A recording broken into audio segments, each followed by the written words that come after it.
So you want to open the gate to the outside? Welcome to the Urilia Text. Necronomicon is coming. The Urilia Text is the most difficult part of the book, not only to figure out, but once you've figured it out, it's the most difficult part of the book to work with. Well, the 50 names of Marduk work with divinely inspired beings or visages of the great god Marduk.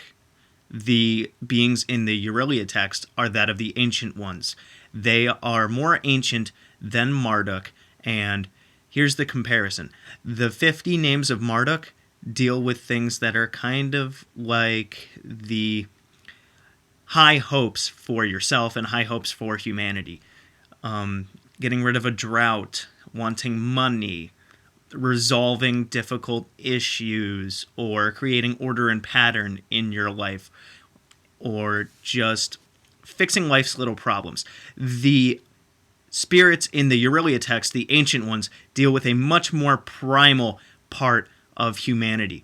They deal with the different emotions that one has. And while I was reading my book last night, I kind of had a couple of what I term to be downloads, where you get, random inspirations while you're in the middle of ritual. Having a difficult time opening the part of the book. Here we go. In my copy that I say I butcher with my own words and stuff, you can kind of see it down there on the page. A while back I wrote that it was the advanced part of the book, and it has to deal with evoking raw emotion. It's the darkest and deepest part of us all that is nearly impossible to harness and control. And let's see if I can put together a coherent explanation why. So when you're working with the Urilia text, you are really working with what the main goal of the Necronomicon is.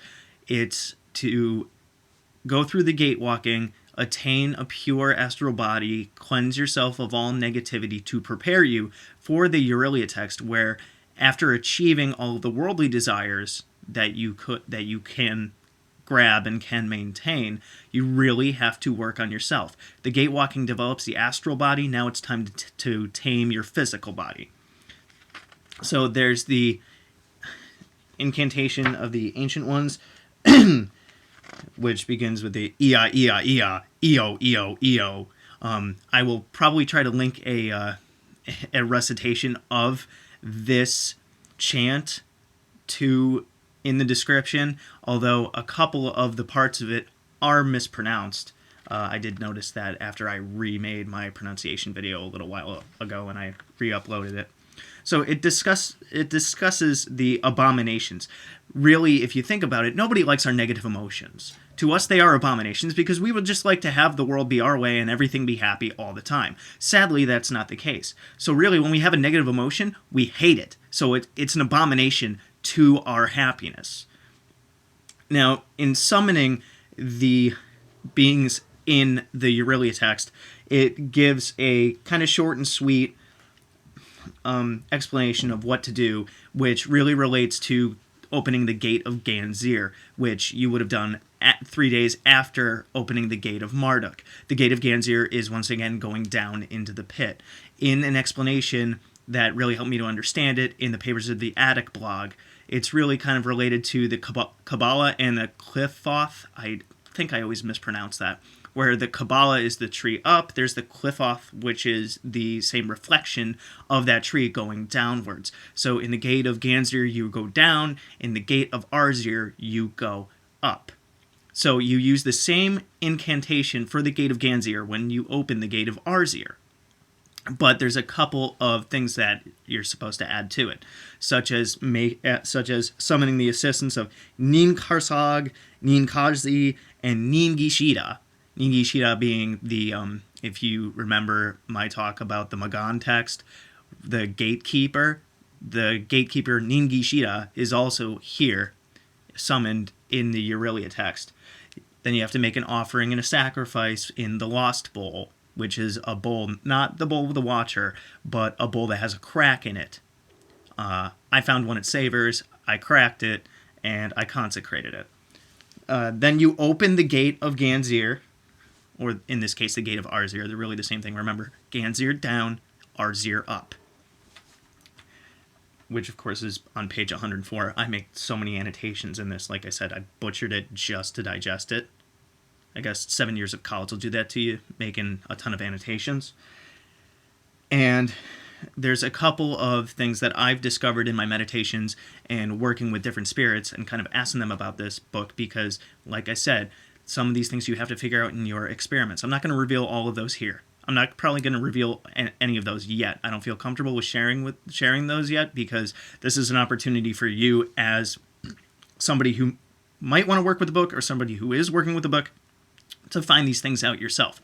On a little side note, magic is what you make it, and I remember reading somewhere that whatever techniques may be presented to you or whatever techniques you use, you could take a textbook, you could take a grimoire, you can take any type of spell. If you modify it to make it more comfortable for you, then the magic gets stronger. And that's why I think some of these things in summoning and opening the gate of Arzir were kind of left out for those of us that are adept enough to really try to figure out. Like, for example, you have to summon the assistance of Nin Karsag, the Demon Queen, Nin Kazi, the Horned Queen, and Nin Gishida, the Queen of the Magic Wand. Now, these, unlike other spirits in the book, don't have specific incantations that you are to recite from. So I had to figure those out myself by actually researching Sumerian and looking at the different words that are used in the book and kind of adapting it. I have these written, I think, a page or two back, but like I said, I'm not going to reveal those. If somebody else is at this level or somebody else has done this before, I would love to see what your results were and kind of share and grow in my knowledge, and maybe I could help grow in yours, grow your knowledge. And from my research, just like any other gate that you would walk, there is a circumambulation where you walk around the gate a certain number of times clockwise, although it shows counterclockwise when I do it on my camera that I'm recording on right now. And then you get to call upon the different abominations. Like, there's several of them. Humwala, who, from my research last night, actually, he was in the Epic of Gilgamesh. In the Necronomicon, he's described as very, very gross, with a rotting body and his breath smelling of dung. In the Epic of Gilgamesh, he's the protector of the forests. He's more of a nature spirit. And he has the 7 layers of glory. Notice the number 7, how it always appears in a lot of religious texts, 7 being completion. So he possesses the 7 layers of glory that were actually stripped from him, I believe, in the Epic of Gilgamesh. So he's a very prideful person. He's a very prideful being. Sometimes we can have too much pride, hence if you have to deal with that kind of thing and you recognize that in yourself, Humwala would be good for you. Then you have Pazuzu, or he's the antithesis of, I think antithesis means opposite, correct me if I'm wrong. He's the antithesis of Marduk. He is the antithesis of anything good. He's the purest evil. Somebody that has really negative intentions, somebody who is really, really angry at the world, very vengeful. Maybe you have a lot of hatred toward the world. I'd go with Pazuzu. He's the Lord of Fever and Plagues. One thing that I realized is that a lot of Sumerians actually wore amulets of Pazuzu to banish other demons. He's the ultimate evil, so of course any other evil is scared of him. Other words that I kind of found in my research were dispersion, impotence, malice, corruption, restriction, and death. The restriction one is kind of interesting because that goes along with Saturn. Saturn, or in this case, Ninib, the Gate of Ninib. And I believe in a lot of the information that I was able to gain in a ritual space last night. So he can banish other demons.